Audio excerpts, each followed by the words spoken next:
no one's asking you to make this. No one's asking for paintings about the history and construct of whiteness. No one's asking for it. I mean, I didn't see any ads on Craigslist. There wasn't a call to art about it. Yeah. But the art part of you, the creative part of you, you can never shut that off. You have to get to work. You have to make the work because there is no other choice. Welcome to today's episode of Just Make Art podcast. Today we've got a special guest host, Jeff Musser. Jeff's an artist based in Northern California, known for his figurative paintings and collages that tackle the history and construct of race. Before he begins a new piece, Musser gathers photographs of family members, friends, his own sketches, and historical source material, for example, from the Library of Congress, to form a collage. For him, the value of making collages comes from stitching together photos as a kind of fabric, extracting information, and then providing that cumulative information as a totally different package in the form of a painting. This mode of working took on a special relevance for him when he started to examine his own identity within the construct of identity as an American living overseas in China. He is a BFA from the School of Art Institute of Chicago, has had 10 solo exhibitions, the most recent taking place at the Sanchez Art Center in Pacifica, California, and over 50 group exhibitions at venues including Vox in Sao Paulo, Brazil, Marjorie Barrick Museum of Art at the University of Nevada, Las Vegas, Kaufman Gallery at the University of Minnesota, the Delaware Contemporary in Wilmington, Delaware, Manetti Schrem Museum of Art at UC Davis, Garage Art Space in Beijing, China, Luring Augustine in New York, and the Siena Art Institute in Siena, Italy. He's also received numerous grants and residencies, including a grant from the Puffin Foundation, the James Irving Foundation, a recent residency at Chateau Bonnevier in Paris, France, and is a guest curator for the upcoming Further Triennial taking place in Northern California in the spring of 2027. Jeff can be found on Instagram at jeff.musser.art. That's jeff.musser.art. And online, his website is his full name, jeffmusser.com. Jeff is a good friend of mine. His work is absolutely tremendous. I really hope you go check it out. And I hope you enjoy this conversation as much as I did. Jeff, welcome to the podcast, man. We've been talking about doing this for quite a while. You've compiled an amazing list of quotes for us today. I'm super excited to talk about these. Let's jump right in. So first quote that you've got for us today, this is from Jenny Saville. I'm not anti-conceptual art. I don't think painting must be revived exactly. Art reflects life, and our lives are full of algorithms. So a lot of people are going to want to make art that's like an algorithm. But my language is painting, and painting is the opposite of that. There's something primal about it. It's innate, the need to make marks. That's why when you're a child, you scribble. I love art in all forms, but I tend to gravitate and be slightly biased towards painters because that's my primary medium. If you really love painting, you know who Jenny is. Mm-hmm. And if you're like me, you have a strong reverence for her work. What I love about this quote is she says, innate. I need to make marks.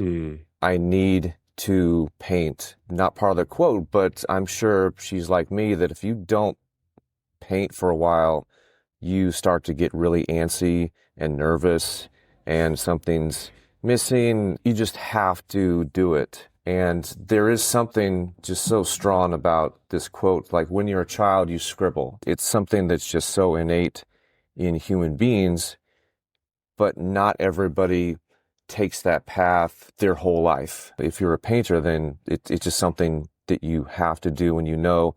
And to nerd out a little bit, Jenny Saville, she talks about the smell of oil paint in a different quote. And I've heard this talk about this in interviews, and I feel the same way. Like I loved going to the painting department when I was at school because just the aroma of oils and the mediums.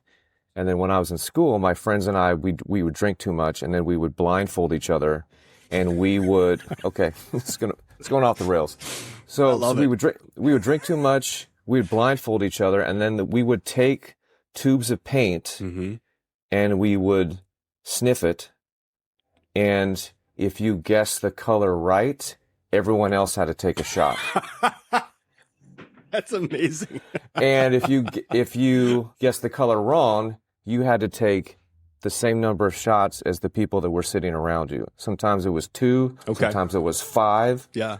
And you get to know your oil paint smells. Right. I got to ask, what was the hit rate? Like what how often were most of you right? When we first started, 40-60. Okay. 40-60 wrong. Yeah. 40 correct. But then you just do it more, you realize earth-based colors have a distinct smell. Metal-based colors have a distinct smell. Yeah. Lead white, I don't recommend sniffing lead white, but it has a very, very distinct odor compared to titanium white or zinc white. I did a little bit of huffing in my younger years, but it was purely for the effect. That was about it. That's as with most drinking games, though. That's the point is kind of to have fun and ultimately get to that place where we've all had enough or more than enough. It's interesting, you talk about getting a little antsy. The word I always use is twitchy. I get a little twitchy when I haven't had a chance to make for a while, for whatever reason. And it's interesting to tie that back together to the quote itself. There's always a way to make marks. Even when we're away from our studio. I had obviously read through these before we hopped on here over the last couple of days, the ones that you sent over. And I was just thinking about as a kid, whittling wood and just making marks or finding like old stumps and just kicking the bark off in certain, patterns, or playing baseball as a kid and t-ball or whatever and drawing in the dirt. I got the biggest smile because I was thinking about this morning. We got some frost and some snow last night. So even when I'm like scraping the ice and frost off my windshield, the first pass is definitely artistic in my own way. I'm making ultimately the goal is to just be able to see, through the windshield, obviously, but just like all those little things, that we do just to sort of like scratch that itch. And obviously, perfect world, we all get to spend 8 to 12 uninterrupted hours in the studio, every day that we wanted to, but it's a good proxy, just making marks. Let me ask you, when you can't be in your studio, doing what you normally do, what are some of the things that you do to scratch that itch? I think about other ways I could be making art. I not necessarily have figured out a way to do them yet, but film has always been sort of floating around in my brain. Sculpture has always been floating around in my brain. I'm probably going towards sculpture more because I have this weird hobby now where I dig for and collect antique bottles. So most of the bottles that my friends and I find here, I'll show you one right here. So this is a old gin flask, not flask, but an old gin bottle from probably the 1880s. Wow. That we found intact. Yeah. This is rare though. Right. Most of what we find are parts of the top of the glass, the bottom, just a random shard. So I've been thinking about, okay, how would I take those and, similar to the collage work that I make, sort of piece them together into something that is uniquely mine, but then that requires room. And I don't have a lot of room at the time or currently. Yeah. That requires knowing how to manipulate glass, which I don't know yet, but I'll get there eventually. Come on up. I got space for you. Oh yeah, let's drive on up. Just swing on by. This quote is from the early 90s when she was still a student in London, and she was just sort of coming into her own, and painting as a main medium was not in vogue at all. It was very conceptual, it was very installation based, and that's why she says, I'm not anti-conceptual art. I don't think painting must be revived. Exactly, art reflects life and the lives of full algorithms and so on. But it just didn't really speak to her and what she was doing. Like, painting was the thing that she gravitated toward, much to not the demise, but against the advice of professors and other art professionals at the time. She just forged her own path, painting giant bodies, making them huge paintings, and then just going on that path full force. And of course, now she is where she is today because of that. Mm-hmm. But also with Jenny is that, like, if you see her work in person, it is a very, very physical thing you're witnessing. Mm-hmm. It's not just smooth strokes like you're looking at a classical painting from Europe in the 1700s. I mean, she's in there, physical. I mean, just the way the paint dries, and you can see the drips and the way gravity has just done its work. Yeah. That she put a lot of physical effort into this painting, and that's part of it as well. Yeah.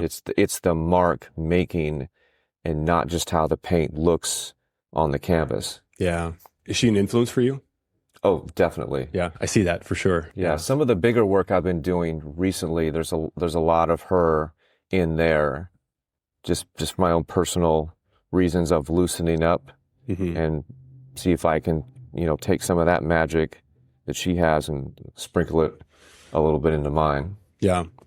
Actually, I wanted to ask you a follow-up question on the, kind of taking the show on the road or doing the whatever scaled down, quicker version when we don't always have, full access to our studio. You've been working in charcoal some. I know you do a lot of collage work. Like, are those the types of things that you do outside the studio in preparation for the work? I do both. Mm-hmm. So some of the preparatory sketches are just collages and charcoals like you were speaking about. But then I've done just large scale charcoals Mm-hmm. as preps for painting. And then I look at it and go, you know what? I think that's just how it is. Yeah.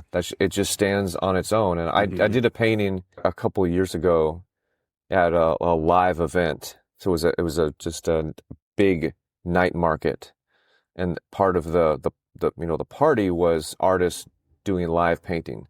So I was out there making this work, and everyone's using spray paint and acrylics, and they're doing fun, happy stuff. And I'm doing sort of an illustration of a man in a boat being bitten by a vampire as his friend is drowning. Mm-hmm. With charcoal Yeah. and spray paint. I'll send you a picture of it later. And of course, everyone is watching you paint. Like, there's a couple thousand people, and a child came around the corner and he started crying. And I heard his mother say, Charles, or whatever his name is, Charles, what's wrong? I said, oh, Mommy, I don't like vampires. And this kid just starts bawling in front of my painting. I'm like, all right. Tough it out, kid. I mean, Yeah. Welcome to life. welcome to life, kid. We all got to deal with vampires. All right. It's just the reality of life. I mean, real or metaphorical. I mean, correct. they're there. Isn't that the truth? That's funny. I've done that a couple times now. I've made work at large events, and I've had a similar experience of other mural artists just artists that are very accustomed to working outside on flat surfaces quickly, with spray paint. And doing what I do, I think at this one event, I was using mostly billboard tarps and plastic and resin, and people would come by and just kind of like, what do you got going? Yeah, just kind of like, this is not what they're doing. I'm like, that's One of these things is not like the other. it's kind of the idea, but yeah. Let's talk about this Julian Schnabel quote. Yeah. What's interesting about making art is that you take everything you know about it and you bring it up to that point and you start making a physical thing that addresses what that is. And when you do it, you don't know anything about it, if it's going to work or not work. Hey everybody, just wanted to take a quick second and ask you to leave us a review or a comment. It would absolutely help us in the podcast if you would do that, and take a second and share it with a friend too. Yeah. Every time you step into the studio, I mean, you're essentially rolling the dice. You're buying a lottery ticket or a scratcher. And that sort of exhilarating thing about it, and equally terrifying thing about it, is that something I'm going to put so much effort into may or may not work. Most likely won't work. Yeah. But I go for it anyway. And he's right. I mean, you take everything that you have in your being up until that point, and now you're confronted with something that you don't know if it's going to work. Yeah. And you're not even sure what you're doing. You're not sure how you're going to get to some finish line, if there even is a finish line in regard to your work or this particular piece, and you just have to go for it. Yeah. Yeah. So Jeff, that's interesting. I wanted to ask about this anyway. You're, I think, one of the first figurative artists that we've had join us. Given the figurative nature of your work, working from collage or sketches as sort of your source, for you, how much of the process or the mystery of the unknown that Julian's talking about here, how much of it is, execution of the original vision, and how much of it is discovery and the piece sort of unfolding as it goes? That is a fantastic question. At this point, it's 50-50. Mm-hmm. I will intentionally leave holes in my sketches so that I figure it out when I'm working. Because if I'm just replicating what I made in a smaller form, I should just make the smaller form. Mm-hmm. I mean, there's no reason to scale it up, in my opinion. And my work prior to 2015 was very straightforward realism. Every brushstroke was accounted for. Mm-hmm. Every lighting choice was very intentional. There was zero improvisation. It was, how do I get from point A to point Z? What is the straightest path? And I enjoyed it, and I did really well with it, but I kept hitting the wall of, not only is this way of working stifling, but I'm not really bringing anything new to the conversation. And I think that is one of the issues I have personally with realism or photorealism. Yes, you're an amazing technical artist. So what? Anyone can learn great technique and do great technical paintings, but where are you in that equation? Yeah. And that's the problem that I was running into, and that's what I wasn't doing in regard to this Schnabel quote. I wasn't going in there with a sense of, I don't know how this is going to turn out. Like, I knew exactly how it was going to turn out. Yeah. And it was very stifling, and in order to do that, I totally blew my life up and started on the path that I am now. Took a lot of turns, but that's how I got there. That's what I think about, and I like thinking about his discovery of the plate painting medium, where he had something and he dropped it, and I was like, interesting. Mm-hmm. That's different. And then, because if you look at his work prior to the plate paintings, like they're really abstract, mm-hmm. really, in my opinion, overly conceptual. But then he eventually went back to that road, but he had to do the plate paintings first to really have that second act of his painting become what it is. When you made that shift, was that a conscious choice that you sort of, all right, you drew a line in the sand and said, all right, that was then, this is now, or was it more of a gradual evolution over time? It was an immediate shift. Like, once I needed to make the change, I just made the change. But the change didn't actually manifest into something interesting. I knew I needed to change my life in that moment. So it was jump off the cliff first without any parachute or even any sort of device to slow down the wind. Yeah. It was just jump, and then somehow I'm eventually going to slow down or I'm going to hit something soft, and it's going to be bumpy. Yeah. But eventually I'll find my way, and that's what happened. And once I found my way, I realized all the things that I was thinking about as I was falling mm-hmm. could be put into the work. Yeah. And then that's how I got where I am. We'll come back to that. I think there's, I've got more questions on that, but I think it's going to come up in some of the future quotes that you've got. My work is like a dialogue between me and unseen powers, like alchemy. Tai Guo Qian. So I saw his work at the Power Station of Art when I spent a summer in Shanghai about 10 years ago. Mm-hmm.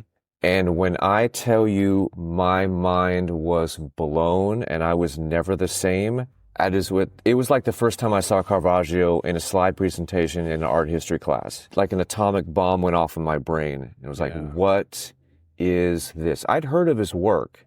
Like for those of you that don't know his work immediately, think of the opening ceremony at the 2000 Beijing Olympics when there's all these crazy fireworks displays going off and their patterns. That's him.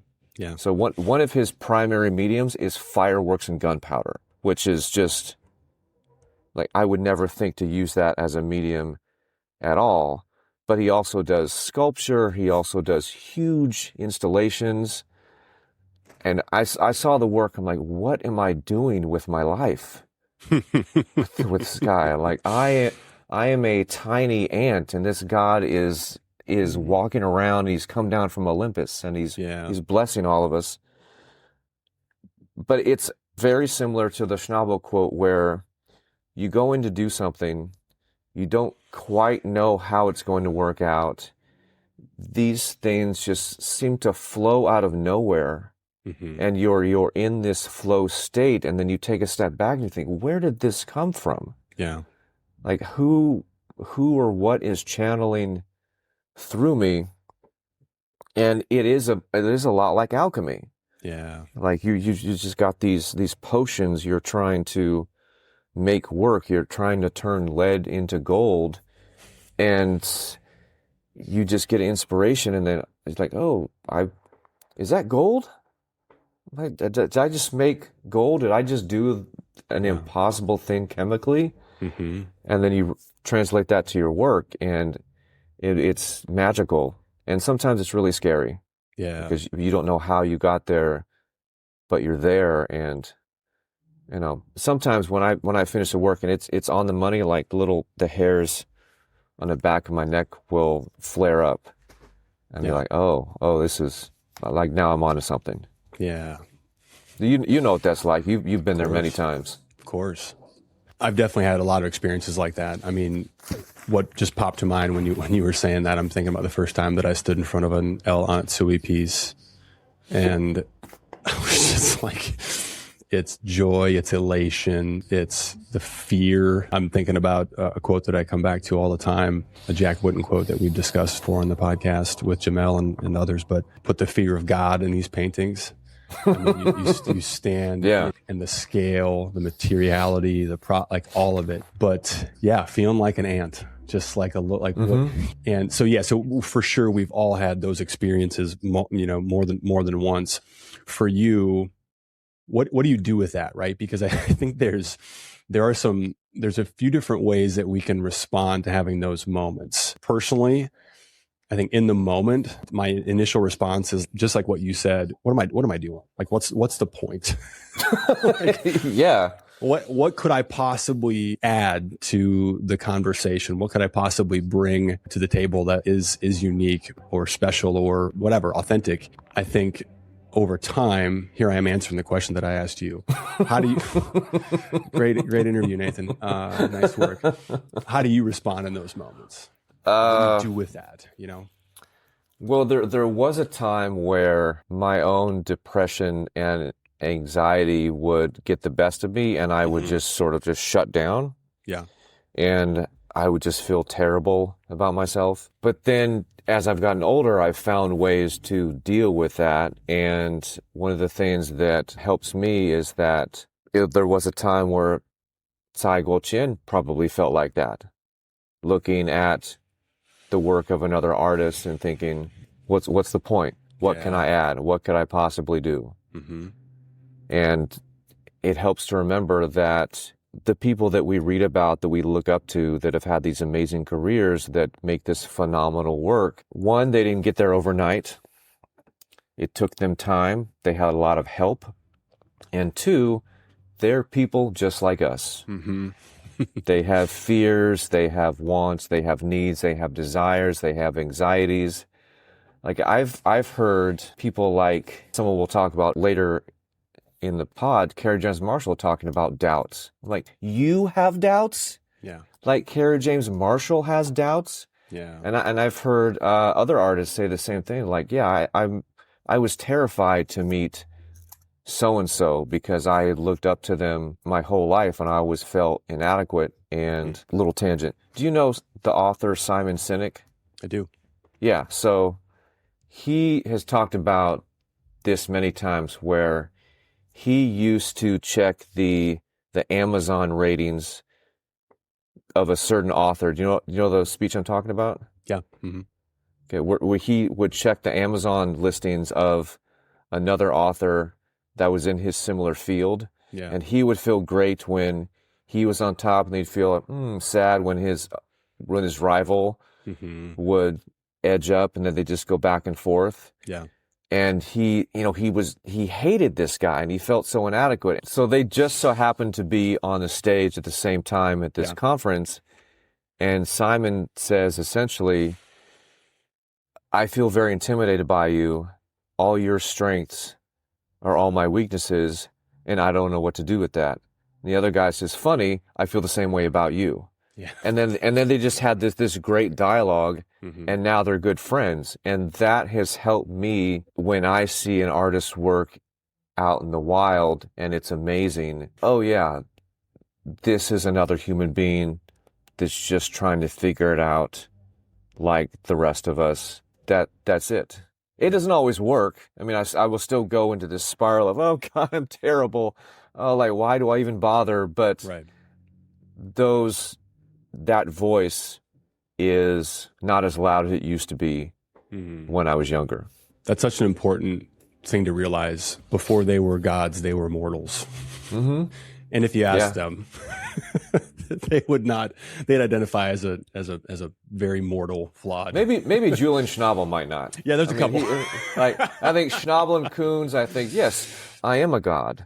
There's a couple. Yeah. Yeah. Oh, what's his name? Irish. He does the kind of stripe block paintings. Oh, John Scully? There it is. Yes. Yeah. Certainly identifies as a god. Yeah. That's debatable. That's debatable. He self-identifies. He might draw an uppercase G in there.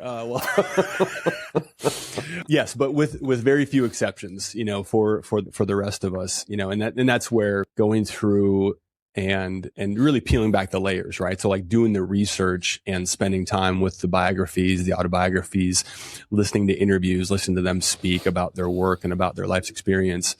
That's where we really get the perspective of like, oh, you too? Okay. Yeah. All right. Good. What's that like for you? I mean, is that something that you spend a lot of time doing the research and really learning about the historical and just personal context for the work of the artist? Oh, yeah. I love digging into artists' bios. Not only do I like to look at their CV for things that I think I could use in my life, but I just like to hear where they grew up and how they came to be an artist, because some of them, they knew when they were children that this is what they were supposed to do with their lives, and others had careers and it just sort of stumbled upon it, or they didn't really start until they were later in life. Or like someone like Schnabel, like he went to New York with the sole purpose of making it in the art world and finding his voice, but it took him a while. He worked as a cook. He did odd jobs. Same with Chuck Close, who we'll talk about later. He was a cab driver. And Chuck is interesting because he was making work and getting all this press and not selling anything. But the gallery believes so strongly in his work, they said, don't give it time. People they're just not ready yet. Right. But just keep making the work, which is weird, because this life, you can have all the fame and notoriety in the world and still be broke as shit. Sure. Yeah. Like most famous artists, it's only within the last maybe 10, 15 years that people really started to make money. Most of them have teaching jobs. Right. They're tenured professors somewhere. Or maybe they have a spouse that is well off, so they don't have to work as much. But yeah, most of them have jobs. Like, again, Kerry James Marshall was a teacher and everything else for decades before people started to pay attention to his work. Let's talk about that quote that you've got. Sure. Mr. Marshall. Like when I say that I do research on artists, I listen to lectures, I listen to talks, and Kerry James Marshall, I could hear him talk about anything and just be engaged. So I'll put on a lecture of whatever he's doing in the background as I'm working, but I can't find the exact quote. So this quote is sort of the essence of something I heard him say in a lecture. Mm-hmm. And once I heard it, it was just seared into my brain. And it's one of those things that I think about all the time. And it haunts me in a good way. So this is sort of the essence of the quote. In order for an artist to have an impact, the kind of impact that gets them into the canon, they need to find a problem or a niche that only their work can solve. The work solves a problem so convincingly that it can't be argued against by one or two influential critics or one or two influential collectors. It is apparent to everyone that this artist has solved that problem. And the problem is solved in such a way that it is impossible to talk about that period of time or movement without discussing the work of said artist. We can't discuss pop art without mentioning who, Warhol, or Lichtenstein. We can't talk about Italian Baroque without mentioning Caravaggio. We can't talk about abstract expressionism without Pollock. I spent a lot of time in museums wondering why the people in the paintings didn't look like me. And when I was old enough to do something about it, I went about solving that problem. Kerry James Marshall. I heard him say this quote, the essence of this quote, after I saw Mastery at LA MoGA in 2016. And on that drive back, it was the same feeling I had the first time I saw Sai Guoqian's work. It's like, I'm an ant, I'm an unworthy, what am I doing? But it was different because I thought about, okay, I'm painting, lots of people paint. People could stop painting for an entire year all around the planet, and there would still be more than enough work to discuss for the next 100 years. But if I'm painting and I'm going to go down this road, what am I going to say? What am I going to do that puts me in the big leagues? What is a problem that only I think my work can solve? And he's absolutely right. You can't talk about certain periods of time without discussing certain artists.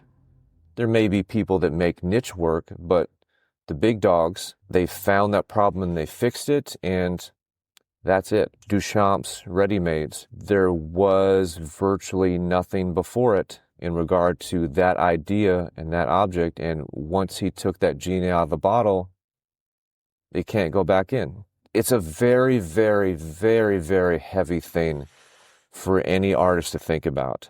Mm-hmm. And I know artists that I discuss this quote with, and they're like, man, I can't do that. So I'm just going to make my work and see where it falls. But I would like to have a bigger impact, because you're not just looking at someone's art. You're looking at the thoughts and ideas and the intellect of another human being that put them in a certain combination, in a certain way, because it had to make sense to them. So what are they thinking about? What are they doing? What are they discussing? What message are they trying to convey to me? What really matters to them in this piece that I'm looking at? Is what they fully intended on display? Because, again, Duchamp, the final journey of the piece is taken by the audience. Once it leaves my studio, there's only so much I can do. But there is a certain path that you can go down where you can force people to at least meet you halfway in what you're doing. And I have this quote, like, it was easy to give it to you because I have it printed on a piece of paper and it's right there in the studio. And I think about it, I'm like, fuck. like it's like this, like he's looking at me. It's like a meme. like some older person is looking down at you from the clouds, like, what if my grandma knew I was doing this right now? No. But it feels like that. It feels like these eyeballs are, the weight of art history is looking at me. Yeah. And I have to make it count, or at least attempt to make it count. What problem are you trying to solve with your work? In regard to the issues of race, the history of racism, how it's changed over time, how it's shaped the themes and desires of the country based on economics and politics, I don't see very many artists that look like me tackling it from the perspective of looking like me.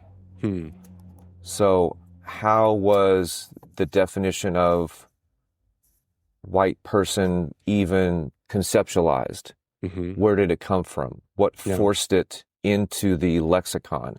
How did that change over time? And then how did that construct affect my family over time? And then how has that affected the way that I walk through the world, the way that I think about things, the way I interact with people? And, how do I repair some of the terrible things that the construct of racism has done to my psyche? Because I can say that I'm a nice, liberal, progressive white dude, but things will still come up into my mind, and I go, "What the fuck?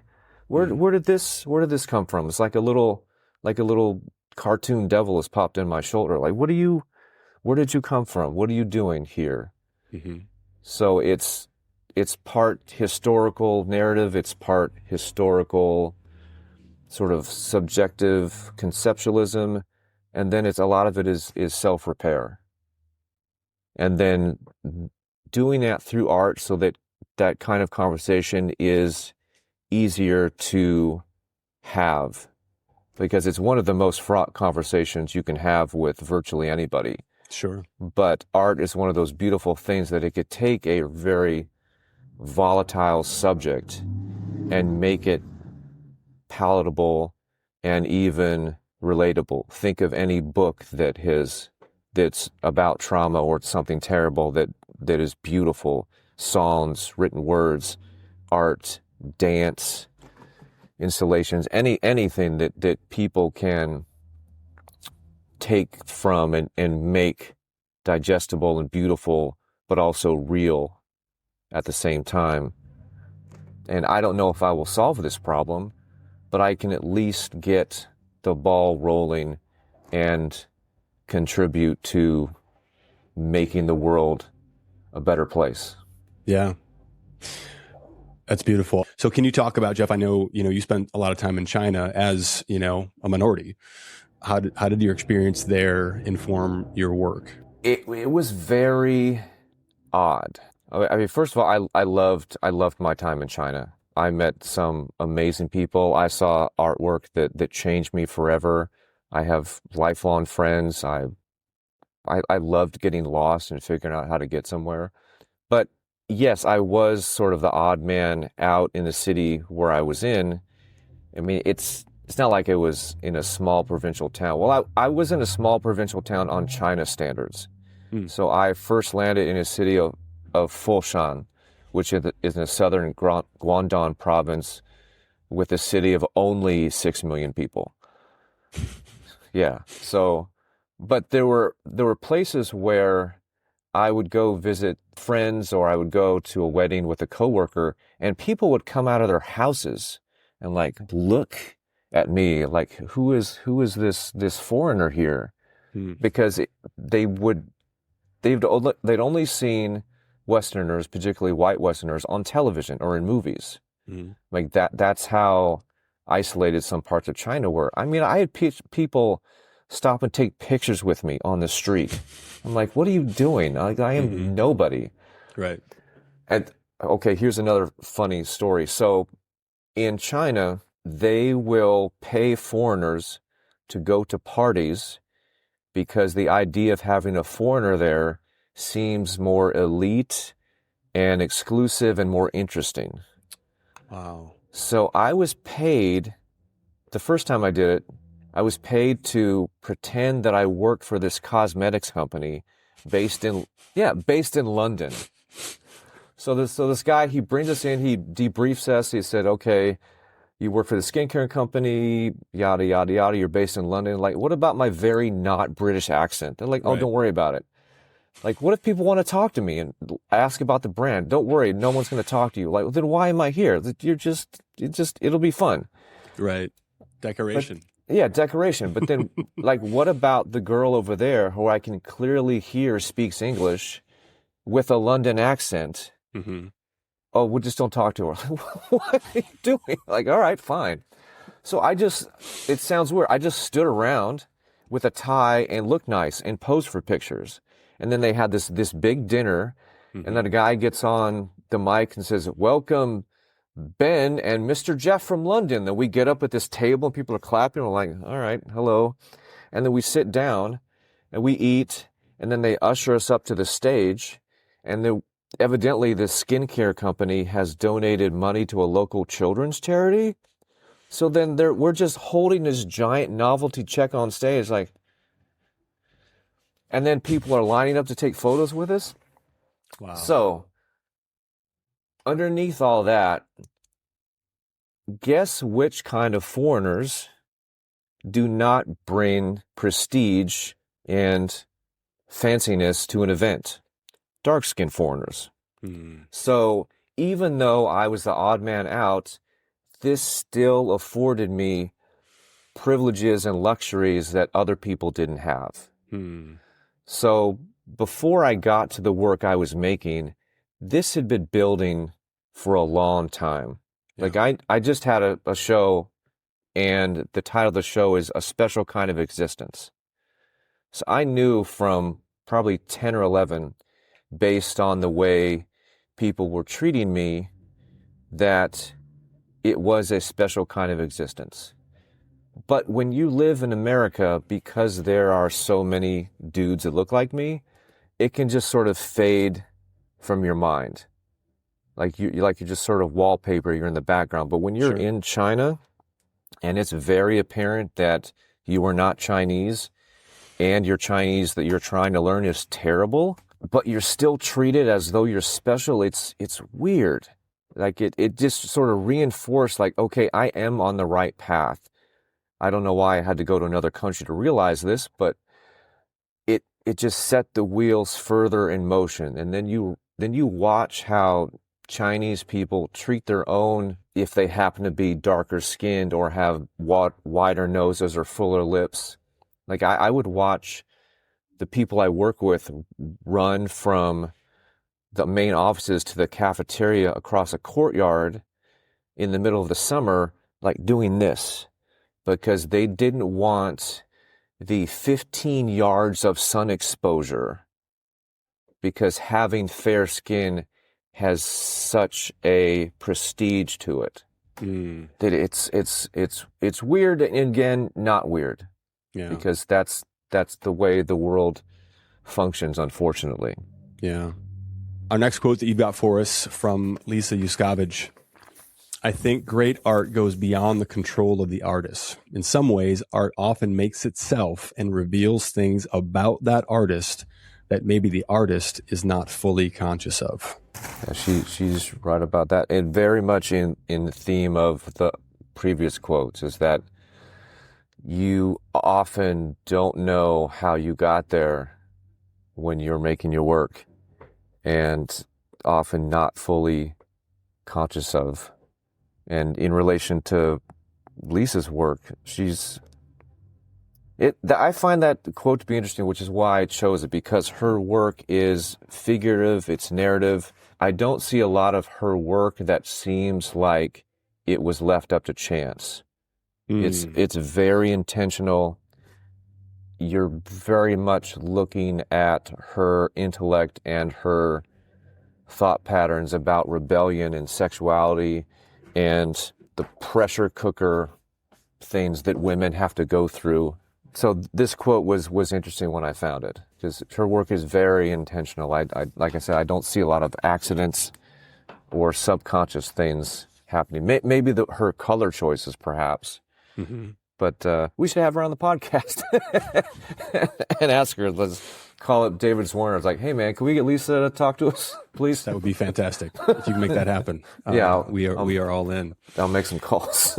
Let me ask you, what has art revealed to you about yourself that you weren't previously conscious of? Listen, you can't bring the heat with a quote like this without being willing to talk about it. I mean, there's depth here. Let's talk about it. I am not always a good person. That's what making work has revealed about me, that I am very self-absorbed. I tend to disregard people's emotions and needs and wants. I can be kind of a jerk sometimes, a lot of times. Let's just be honest.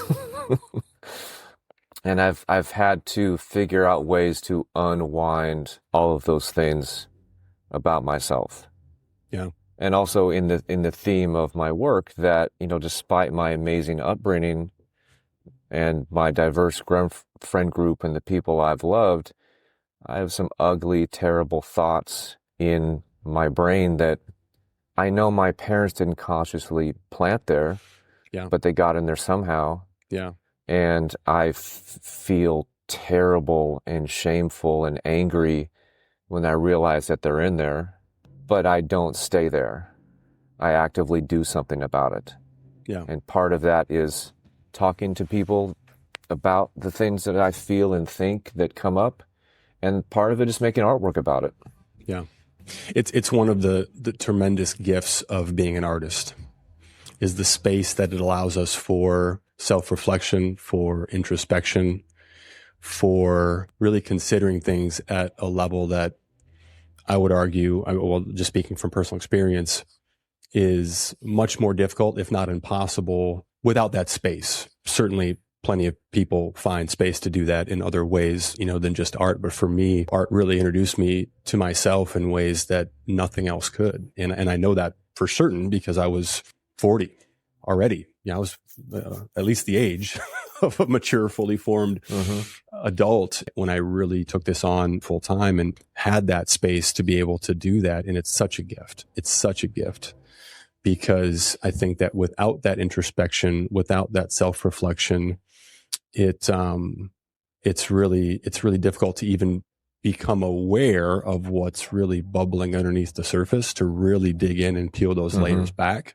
whatever it might be, let alone do anything about it. But it's a tremendous gift that we all have as artists.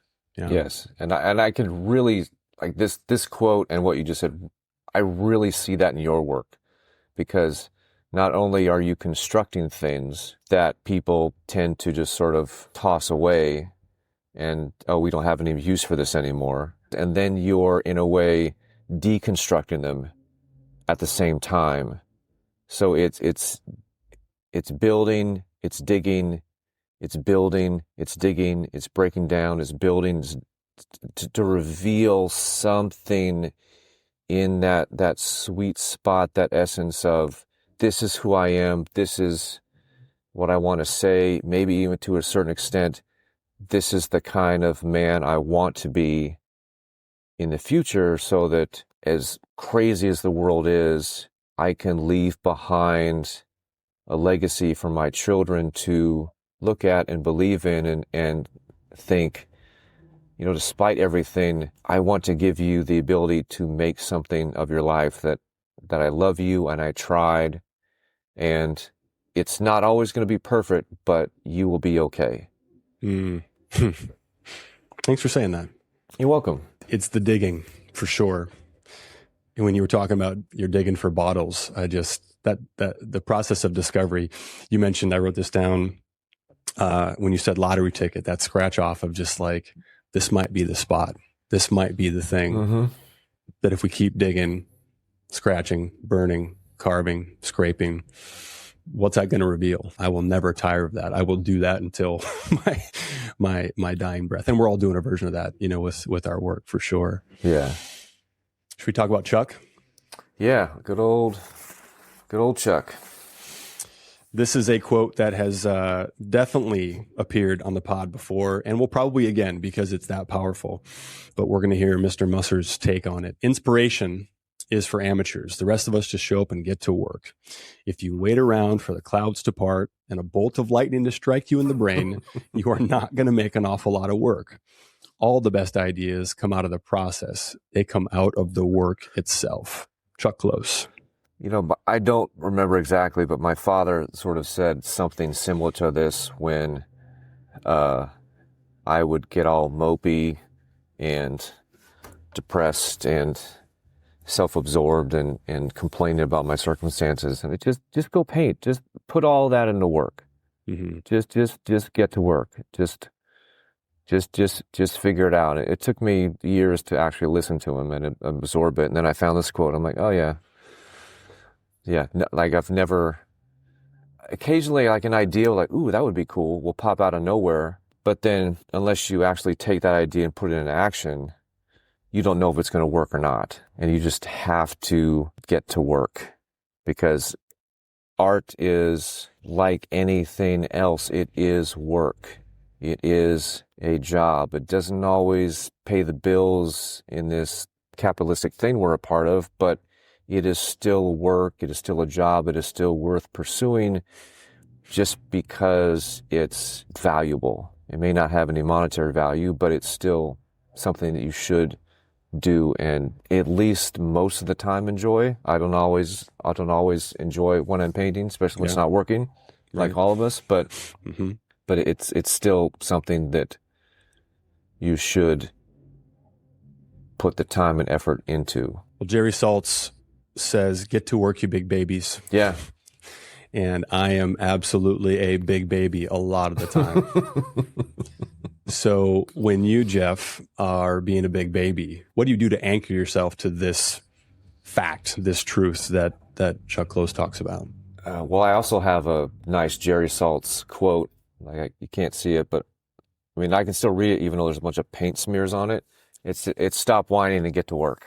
If I'm not in the mood or I just can't draw or sketch because, you know, I'm at my day job or I'm doing something else, I at least put the thoughts into motion in my head. Okay, all right, the painting that I've been working on, this section isn't quite working. How can I solve it when I can get back to the studio?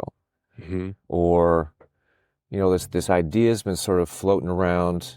What if I did this to at least get the ball rolling with this new idea? And if sometimes that doesn't even work, okay, what am I doing right now when I'm not feeling good? Okay, am I able to see, smell, hear, touch, taste? Yes. Am I able to walk? Yes. Is the sun out? Yes. Does it feel good on my skin? Yes. Just help to being present and being grateful for all the things that are happening in that exact moment gets me out of the funk of whatever's happening isn't working, and I feel how I'm feeling, and it's usually not positive in that moment. Maybe huff some paint. Yeah, maybe huff some paint. Just put on a blindfold, get a shot of Don Julio on standby just in case, you know. I mean, it's just me. I mean, I don't have to put the blindfold on. I can just close my eyes. Yeah. I mean, there's something that happened. There's a difference between group drinking games and solo drinking games. Yeah, we've got words for that. But we need to talk. If it was just you sniffing paint with tequila shots. Well, what I'm hearing though from what you're saying, Jeff, is I mean, it's gratitude, right? It's being anchored in. Yeah. Okay, I get to do this. I don't have to do this. This is a gift. I get to do this. And starting from that place of even when you're not feeling it, you know, when you talk about getting the ball rolling, what are we really talking about? We're talking about momentum. And that's what I love about this Chuck Close quote is we have to self-generate that momentum. We can't wait to be pushed by, you know, that lightning bolt. I love that. Yeah. And also, in regard to being an artist, no one's asking you to make this. Yeah. No one's asking for paintings about the history and construct of whiteness. No one's asking for it. I mean, I didn't see any ads on Craigslist. There wasn't a call to art about it in Art in America.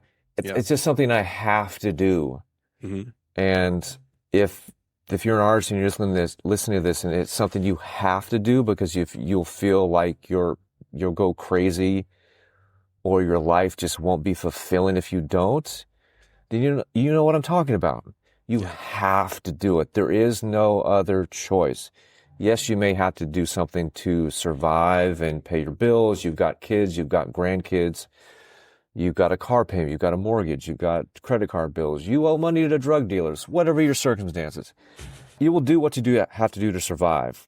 Yeah. But the art part of you, the creative part of you, you can never shut that off because it would be detrimental to your life if you did. So again, you have to get to work.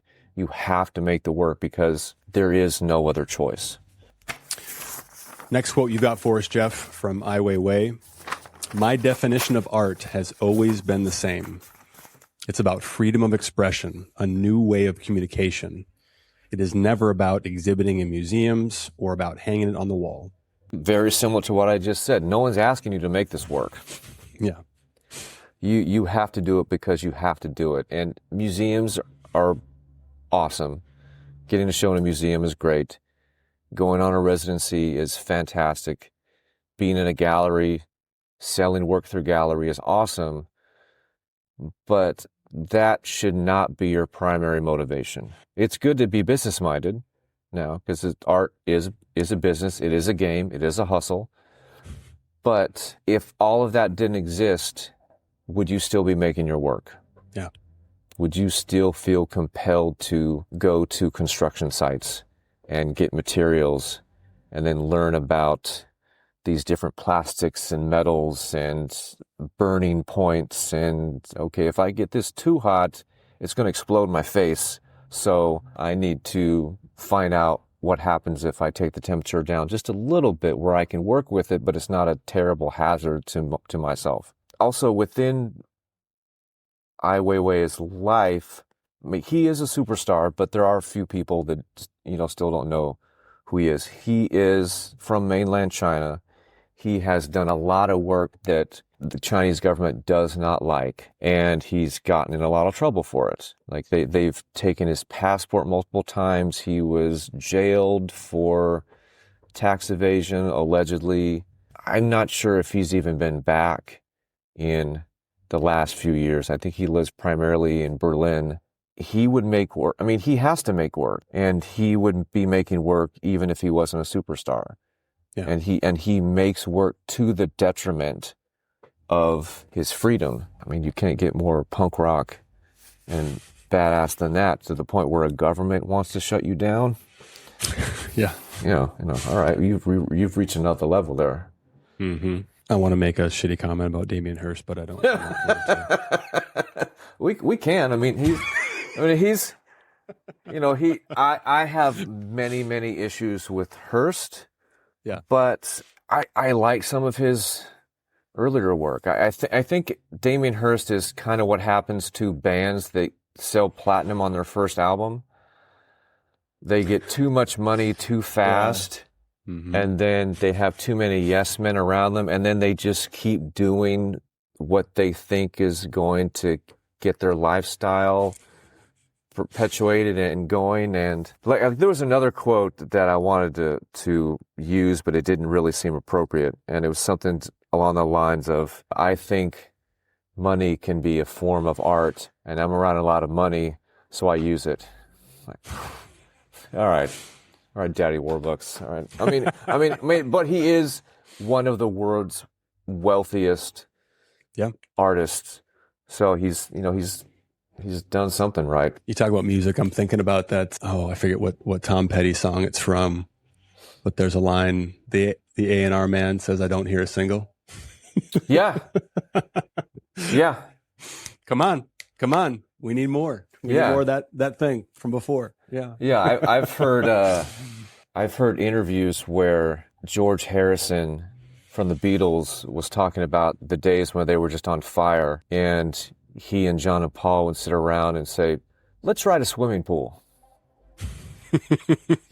And, okay. And then they would just write it, and it was a hit, and they get a swimming pool. Just like that. Just like that. All right, let's talk about the Hearst quote that you wanted to discuss, which Sure. is, I have always been aware that you have to get people listening before you can change their minds. Any artist's big fear is being ignored. So if you get debate, that's great. Yeah, being ignored. Oh, God, I remember critiques at school, and it was, well, critiques at art school are famously brutal. And the ones in Chicago that I participated in were quite brutal. But the brutalist critiques were silence or Sure. or huh. And then that would be it. Just a furrow of the eyebrows and then a huh. After you pour your heart and soul into something. Right. Like ignorant, not ignorance, but being ignored or indifference. So that's the death rattle. Yeah. I mean, if your work if it's just too plain and calm, and to take it back to Kerry James Marshall, he talks about one of his transformative moments when he was in his mid to late 20s and he was at Otis in LA, and he was in a show and it got reviewed in the LA Times, and the critic says about his work that, it's nice and it's interesting, but it sort of fades into the background. It looks like everything else that's being made. And he said that hit him like a lightning bolt. And he felt this sting of not necessarily being ignored, but it not really making an impact, not sort of any dialogue or interesting things, no debate coming from the work like Hearst talks about. You have to get people stirred up and interested. And he is a master of getting people stirred up and getting people interested, taking entire sharks and putting them in tanks, and then that's the piece. Or a cow's head in a giant cube being devoured by tens of thousands of flies, that's the piece. Like a woolly mammoth skull or skeleton gold-plated and then put in a tank of formaldehyde, that's the piece. I mean, he's definitely hasn't been ignored for the past 20 years. I think some of his stuff should have been ignored. Like, this is some rich guy nonsense, but... Are you suggesting that his dot series doesn't move you? His dot series doesn't move me. His pharmaceutical series doesn't move me. The spinning plate patterns, the giant unknown civilization sculptures that he had in Venice a couple years ago. Yeah,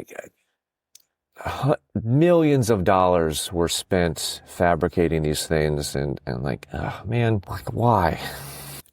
Just my personal, or the beautiful inside my head, but the skull with all the diamonds that were formed around it, and then it's allegedly sold for $100 million, but then it turns out it was just him and his buddies that were speculating on it to drive up the price.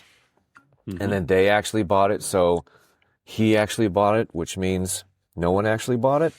It was, which is kind of, that's a nice little conceptual, ready-made sculpture hat trick that he used, but too much cleverness, and it's like, I don't know, where's the meat and potatoes of this?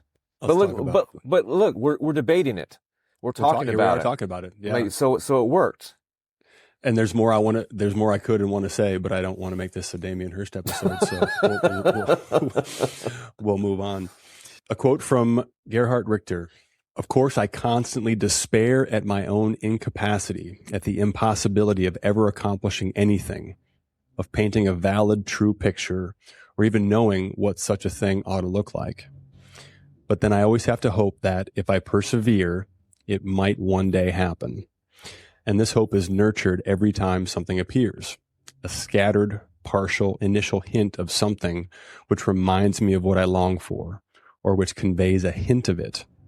Although often enough I have been fooled by a momentary glimpse that then vanishes, leaving behind only the usual thing. Especially for someone that's been in work as long as he has and been in the public spotlight for as long as he has. I would be very curious to know when he said this. But regardless, I mean, this really speaks to that doubt that we were talking about earlier. Someone at Richter's level, having done what he's done, talking about despair at his own incapacity and sitting with the impossibility of ever accomplishing anything, but being driven by that hope, the scattered, partial, initial. I love that hint, what I long for, or which conveys a hint of it. And that's what we're chasing. It's the thing about human beings and the way that we have been wired is to keep us not in survival mode, but to make sure that we survive and thrive no matter what happens. Mm-hmm. Sure. Like you can never eat a meal that is so amazing you will never be hungry again. Right. You can never laugh so much that you'll never need to laugh again. You'll never make a painting that is so amazing you will never have to paint again. So this survival loop that has been implanted in us also has the partial, sometimes whole part of self-doubt and my own incapacity that comes with the self-assurance and the need to make it. It's two sides of the same coins, the yin and the yang. It's the both sides of the equation. It's you can't have one without the other unless you're Julian Schnabel or Sean Scully. You just make and everything is a solid gold goose egg. Yeah, that's what I try to chase in the work I make. That one thing that was unexpected, that is just pure magic, that I'm not even sure I can ever do it again. But I did it for that one moment, and now it's on to the next moment. And okay, here we go with the self-doubt. Even though I know I can do it, even though I know that I've accomplished this, it still comes back. And that's the thing about being an artist. It just comes with the territory of loving what you do, having to do it, but then again wondering if you'll ever get to do it again. Well, it's that lottery ticket that you were talking about before. Scratch off's probably a better metaphor with that, right? Like if you buy enough scratch offs, you're going to win something at some point. Yeah. You may not, probably, in all likelihood, will not be ahead overall, but in the game that we're playing, we don't have to be. Those scratch offs are purchased not with hard-earned money, but with our time and with our intention, in the hope that we will once again turn that lead into gold and have that aha moment of like, that's it. There's the magic. And we keep chasing that. And that it's beautiful when we can accept and go from, as Churchill said, from defeat to defeat with great enthusiasm. Yeah. I've heard stand-up comedians talk about it a lot, where they'll have a special or a really good routine, solid hour, right, and then it does really well, and then, oh God, what do I have to write about now? Mm-hmm. Like how can I even figure out what to talk about in my next special or my next routine? Yeah. And then they just keep writing. They'll have the crescendo at a stadium, and then they'll do small clubs, and they'll just try shit out. Yeah. And note what works and what doesn't work. And then piece by piece, they'll get something new, and then the whole process starts all over again. Yeah. And it's on par with what we do, and it's very in the theme of this Richter quote. Yeah, I'm a big fan of stand-up. It's one of my favorite things, actually, when I'm in LA, to go to the Comedy Store, in New York, the Comedy Cellar, but to see some of these massive names that are just working stuff out, like watching, having seen them at their best, watching, listening to their specials, when it's just completely refined and dialed. And it's obviously the best that's just been honed over so much time. But then seeing them, it's one of the only, I think, probably, creative mediums where you get to see the greats not be great. Yeah. It's really beautiful. I love it. And again, going back to earlier in the conversation, we were talking about everybody starts from somewhere. Mm-hmm. I saw Chappelle a lot in the late 90s when he would come to Sacramento, and it was a small clubs, like 50 seats maybe, Yeah. and maybe including the bar, maybe not. Mm-hmm. And a lot of the jokes like just floored people. But a lot of them you feel like you get a chuckle. Right. And then you could see that he was expecting a bigger response, Mm-hmm. but it didn't happen. And then he just rolled with the punches. And then I would see him again, and they're like, "Oh, that's new." And then I remember the framework of that old joke, which I'm sure he tried out in other places, didn't get the response he wanted, modified it, brought it back, a little bit more of a bump, brought it back, and then just kept refining it. And he goes on a major tour, and now it's an assassin's blade. Right. And the whole audience is just convulsing. They're laughing so hard. And then, he became the Chappelle that we all know. All right, let's close this out with our last quote. Richard Serra. Yes. Play is a necessary ingredient in art because there's a kind of wonder that goes on when you play. You're directing your activity toward a conclusion that isn't prescribed by a particular method. I didn't do a lot of playing in my work even 7 or 8 years ago. As I've gotten older and a little bit more mature and I've started to let things go, I enjoy the process of not knowing what's going to happen in the work. And I really enjoy the mark making, and I'd always enjoyed it, but I didn't really hone in and dial into it when I was younger. And now there's marks and ways that I apply the paint that would have made me insane 10 years ago because it just wasn't what I was trying to do at the time. Mm-hmm. But now it's fun. And even though I'm dealing in a very serious, often introspective subject matter, there's still an element of play in the application of the paint and just letting happen what happens in the moment. Like if you know Richard Serra's sculpture, it's large and it's daunting, and it takes up just a tremendous amount of just space. But if you really look at it, he's just making shapes, which is playful. Mm-hmm. So when I found this quote, I'm like, I wouldn't expect Richard Serra to say that. But then the more I thought about it, I'm like, well, that makes sense. Yeah.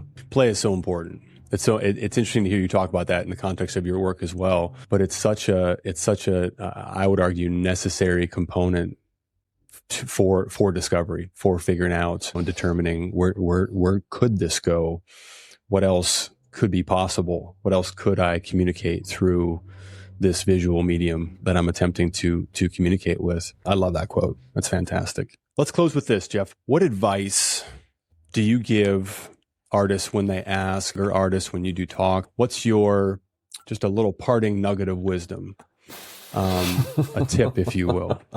This could be an entire another episode of advice for artists. I would say that the best piece of advice I would give to a younger artist, or even if you're not so young age-wise, but you're just starting out, if you know that this is something you must do, then do it.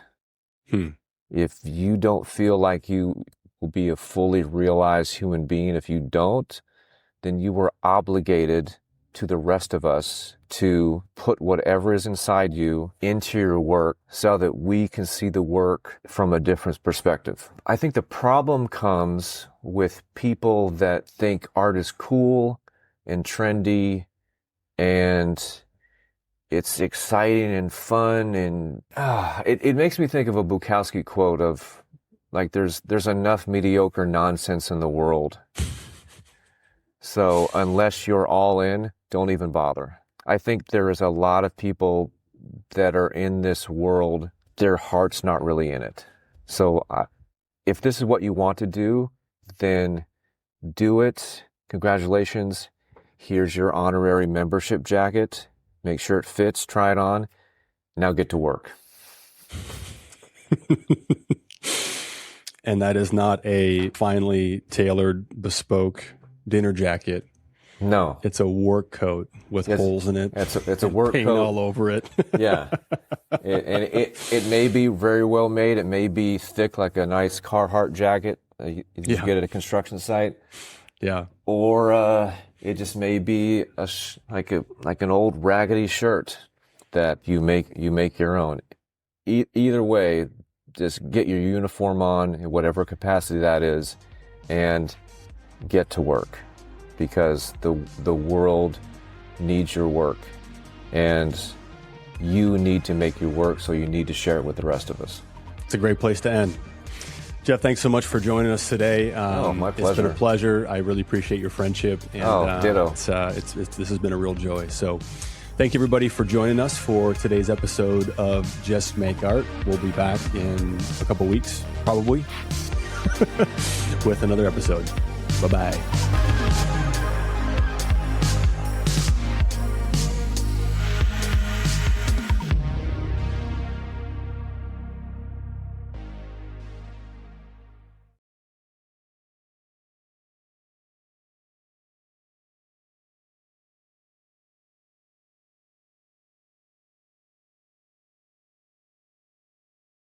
Hey, pardon the interruption. We just want to ask your help with something. We are really bad at remembering to do this, but if you could, leave us a positive review, leave us a comment, go over and follow us on Instagram, on YouTube. Ty does a phenomenal job with the edit of sharing video and stills of the work and the artists that we discuss.